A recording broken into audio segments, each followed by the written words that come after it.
एक शाम प्राची टीवी पर सीरियल देख रही होती है। तभी उसकी सास वहां आती है। अरे सीरियल में तो ऐसे मग्न है जैसे आज रात का खाना पड़ोसी आकर बनाएंगे। मुझे पता ही नहीं था आपने अपने बेटे की शादी पड़ोस में भी की हुई है। हैं? मतलब? मतलब इस घर में सारा काम बहू ही करती है, आप तो सिर्फ खर्राटे मारती हैं। अच्छा जी, फिलहाल तो तुम आराम फरमा रही हो, चलो जाओ, ये मेरे टीवी देखने का समय है।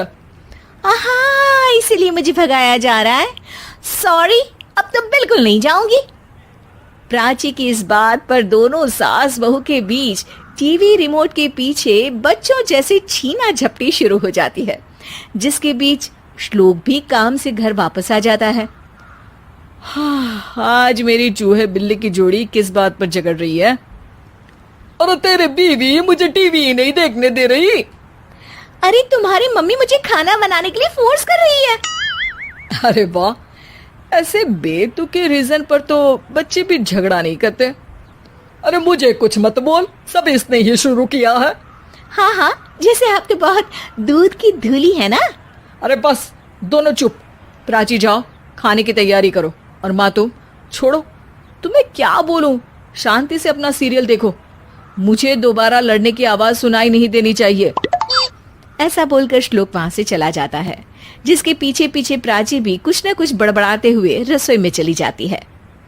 हाँ हाँ, सासू जी को तो कुछ बोलेंगे ही नहीं, बस मुझ पर ही हुक्म चलता है, खाना बनाओ, जैसे मैं इनके घर में खाना बनाने के लिए आई हूँ। इसी तरह शाम बीतती है और रात को श्लोक और प्राची की सास खाना खाकर सोने चले जाते हैं, लेकिन प्राची गुस्से में कुछ खाए बिना काम में ही लगी रहती है। इस घर में किसी को घंटा फिक्र नहीं पड़ता, मैं खाऊं या भूखी रहूं। प्राची कुछ देर के लिए रसोई से बाहर जाती है और जैसे ही वापस आती है तो वहां दूध का भरा ग्लास देखकर हैरान रह जाती है। फिक्र पूरी है, बस दिखाना नहीं है। प्राची दूध पीकर सोने चली जाती है और अगली सुबह एक बार फिर सास बहू का कार्टून नेटवर्क स्टार्ट हो जाता है। ये तुमने ही किया है। अरे अजीब जबरदस्ती है, मैं बोल रही हूँ मैंने कुछ नहीं किया। दोनों ने मिलकर पूरे घर को पागल खाना बनाया हुआ है। यहाँ कोई नॉर्मल इंसान तो रह ही नहीं सकता, इसीलिए अब पड़ोसी क्या रिश्तेदार भी घर आने से कतराते हैं। और सुन बेटे, तू भी चंगा, तेरी माँ भी चंगी, तेरी बीवी भी चंगी, रिश्तेदार। हाँ जी, आपको नहीं पता क्या, गंगाधर ही शक्तिमान है, रिश्तेदार ही। हाँ हाँ, बस समझ गया। कभी जानवरों जैसे लड़ेंगी तो कभी जुगलबंदी करेंगी। भाई मैं आप दोनों के बीच में नहीं फंसना चाहता। सास बहू की इस मन मौजी जोड़ी से परेशान होकर श्लोक अपना सिर खुजलाता वहां से चला जाता है। चलो अब मैं भी कीर्तन में जा रही हूँ। इस पर जैसे ही सास कमरे में अपना पर्स लेने जाती है तो वहां नाश्ते की प्लेट रखी देख मुस्कुराने लगती है और नाश्ता करके घर से बाहर निकलते हुए कुछ पैसे टेबल पर रख जाती है, जिसके कुछ देर बाद सिलेंडर वाला घर आता है। ओ मोरी मैया, मैं सिलेंडर के बारे में तो बिल्कुल भूल ही गई थी। घर खर्च के सारे पैसे भी मम्मी के पास है और श्लोक से बोला तो उल्टा 4 बात सुनाएंगे। प्राची ये सोच ही रही होती है कि अचानक उसका चेहरा चमक उठता है और वो घर में आकर इधर उधर देखने लगती है। तभी उसकी नजर टेबल पर रखे पैसों पर पड़ती है, जिन्हें वो सिलेंडर वाले को दे देती है। ये सब श्लोक देख लेता है। अच्छा बेटे, इतना बड़ा घोटाला, सबके सामने मैं तेरी दुश्मन और पीठ पीछे तेरी मेरी यारी।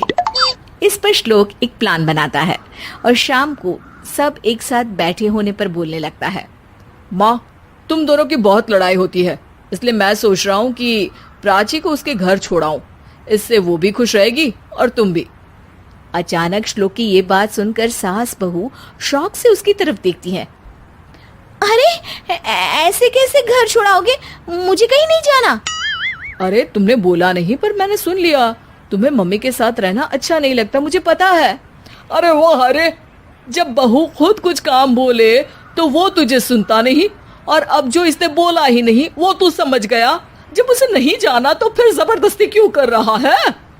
अच्छा, फिर आपको मौसी के घर छोड़ाता हूँ, बस अब आप दोनों एक घर में एक छत के नीचे नहीं रह सकती।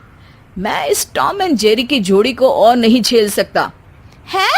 ऐसे कैसे नहीं रह सकते? तुम्हें इतनी दिक्कत है तो तुम्हारा बोरिया बिस्तर पैक कर देती हूँ, लेकिन मम्मी जी कहीं नहीं जाएंगी। बिल्कुल यही सुनना था मुझे। अगर दोनों में इतना ही प्यार है फिर हर वक्त ये लड़ाई का नाटक क्यों करती हो? देखा मैंने कैसे माँ किचन में दूध रखती है और तुम उनके लिए कमरे में नाश्ता रखती हो, और कैसे वो पहले ही तुम्हारी दिक्कत समझकर घर में पैसे रखकर बाहर जाती है। अरे भाई, इतना ड्रामा तो डेली सोप में भी नहीं होता जितना तुम दोनों ने इस घर में फैलाया हुआ है। तू हमें टॉम एंड जेरी बोलता है ना, तो याद कर वो दोनों भी एक दूसरे को बाहर वालों की बुरी नजर से बचाने के लिए हमेशा सबके सामने लड़ते थे, लेकिन अकेले में दिक्कत के समय मदद भी तो करते थे। बस हमारा रिश्ता भी कुछ ऐसा ही है। और वैसे भी अगर सास बहू में तू मैं नहीं होती तो दुनिया वालों को कहानियां कैसे मिलेंगी?